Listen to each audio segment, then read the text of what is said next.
আসি তো, এটাও ভালো লাগলো, অনেক ভালো লাগলো। Thank you so much.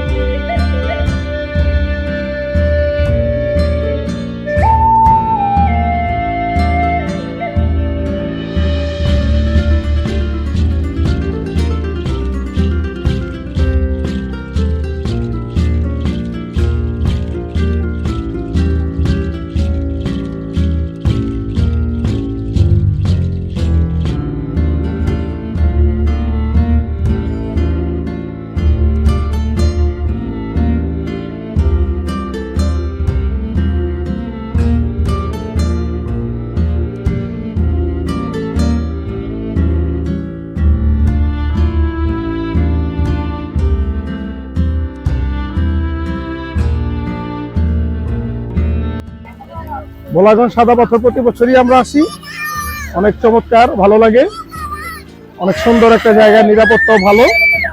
Family নিয়ে আসি প্রতি বছরই আমরা ঘুরতে, খুব এনজয় করি, ভালো লাগে আমাদের।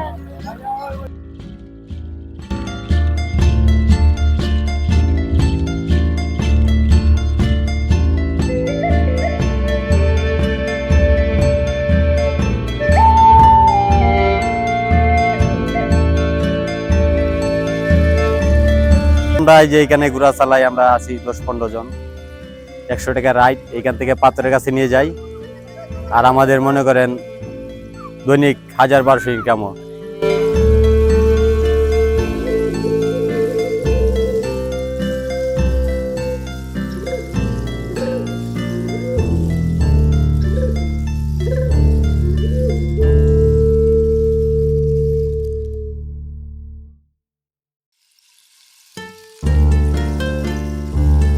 দিকে আমরা প্রায় অনেক সময় এখানে থাকা হলো, ঘোরা হলো।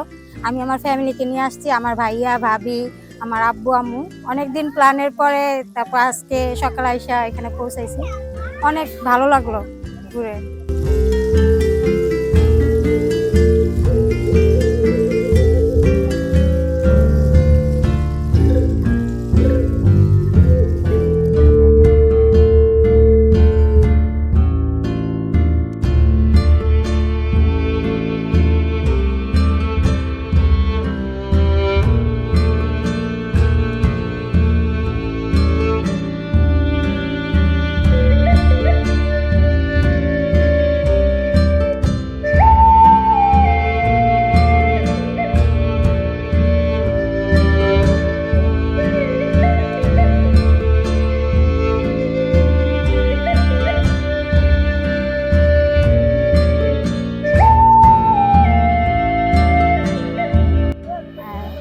সবাইকে উচিত ফ্যামিলির সাথে টাইম স্পেন্ড করা।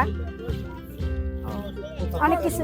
আমরা নারায়ণগঞ্জ থেকে আসছি, নারায়ণগঞ্জ সিটি কর্পোরেশন মানে 7 নং ওয়ার্ডের বাসিন্দা। আমরা নারায়ণগঞ্জ থেকে আসছি। হ্যাঁ,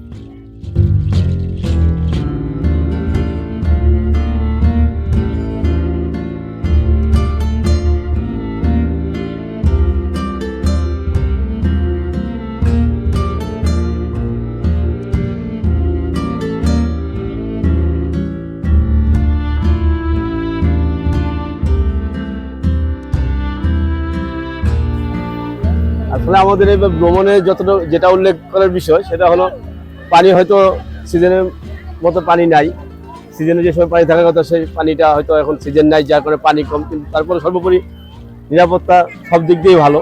আমরা রাতারগুলো গেলাম, সেখানেও দেখলাম সুন্দর লেক এবং টার্মিনাল করানো হয়েছে, সেখানে আমরা ঘুরলাম, ভালোই লাগলো। সর্বোপরি সিলেটের আগের চাইতে অনেকটাই নিরাপত্তা বেষ্টিত সিলেট অঞ্চলটা। যে কটা স্পটে গেলাম সবগুলি স্পটে মোটামুটিভাবে সুন্দরভাবে নিরাপত্তা বেষ্টিতে গুছানো হয়েছে এবং আমরা ঘুরেও আনন্দ পাচ্ছি। অনেক লোকের সমাগম, এই এখন যেহেতু সিজন নেই তারপরে প্রচুর লোকের সমাগম আমরা দেখতে পেলাম, এটা আমাদের খুব ভালো লাগছে। আশা করি ভবিষ্যতে সরকার এই স্পটগুলিতে আরো ভালোভাবে নিরাপত্তা এবং ভালো প্রদর্শনের জন্য তারা কাজ করবে। আর উন্নয়নের যোগাযোগ ব্যবস্থা অনেক আগের থেকে অনেক